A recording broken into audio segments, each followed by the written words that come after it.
दोस्तों, रावण का एक भाई विद्रोही होकर राम से जा मिला था। ये तो आप सभी जानते हैं। आज की इस वीडियो में मैं आपको पूरी जानकारी बताऊंगा। राक्षस राजा रावण महापंडित था। उसके विशाल सेना थी और उसने कई युद्ध लड़े थे। भगवान राम ने उसका वध कर दिया था। महर्षि विश्रवा को असुर कन्या केकसी के सहयोग से 3 पुत्र हुए, रावण, कुंभकर्ण और विभीषण। विभीषण विष्णु के सबसे छोटे पुत्र थे। विभीषण बचपन से ही धर्मपरायण और भगवान का भक्त था। विभीषण की पत्नी का नाम शर्मा और उसकी बेटी का नाम त्रिजटा था। रावण ने जब सीता की हरण की तब विभीषण पराई स्त्री के हरण को महापाप बताते हुए सीता जी को श्री राम को लौटा देने की सलाह देकर हमेशा धर्म की शिक्षा देता था, लेकिन रावण उसकी एक नहीं सुनता था। अंत में रावण ने उसे लंका से निकाल दिया। हनुमान जी सीता की खोज करते हुए लंका में आए। उन्होंने श्री राम नाम से अंकित विभीषण का घर देखा। घर के चारों ओर तुलसी के वृक्ष लगे हुए थे।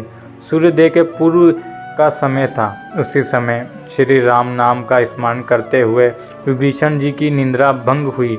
राक्षसों के नगर में श्री राम भक्त को देखकर हनुमान जी को आश्चर्य हुआ। 2 राम भक्तों का परस्पर मिलना हुआ। हनुमान जी ने उनसे पता पूछकर अशोक वाटिका में माता सीता का दर्शन किया। रावण के निकल जाने के बाद विभीषण के पास और कोई चारा नहीं था।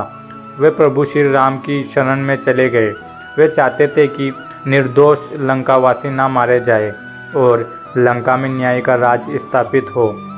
विभीषण के शरण याचना करने पर सुग्रीव ने श्री राम से उसे शत्रु का भाई व दुष्ट बताकर उनके प्रति आशंका प्रकट की और उसे पकड़कर दंड देने का सुझाव दिया। हनुमान जी ने उन्हें दुष्ट की बजाय शिष्ट बताकर शरणागति देने की वकालत की। इस पर श्री राम ने विभीषण को शरणागति न देने की सुग्रीव के प्रस्ताव को अनुचित बताया और हनुमान जी से कहा कि आपको विभीषण को शरण देना तो ठीक है, किंतु उसे शिष्ट समझना ठीक नहीं। इस पर श्री हनुमान जी ने कहा कि तुम लोग विभीषण को ही देखकर अपना विचार प्रकट कर रहे हो।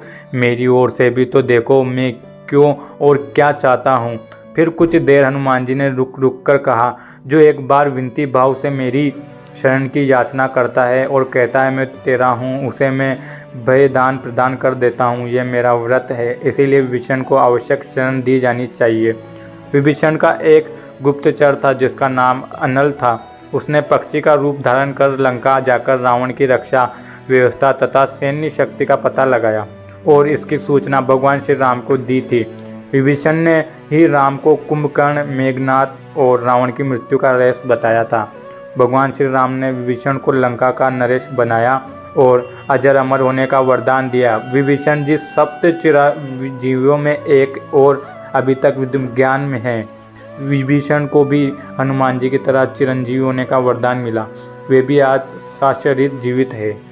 तो दोस्तों, मुझे आशा है कि आप सभी को ये वीडियो पसंद आई होगी। अगर वीडियो पसंद आई है तो वीडियो को लाइक करिए, शेयर करिए और अगर आप हमारे चैनल पर नए हैं तो चैनल को सब्सक्राइब करिए। धन्यवाद।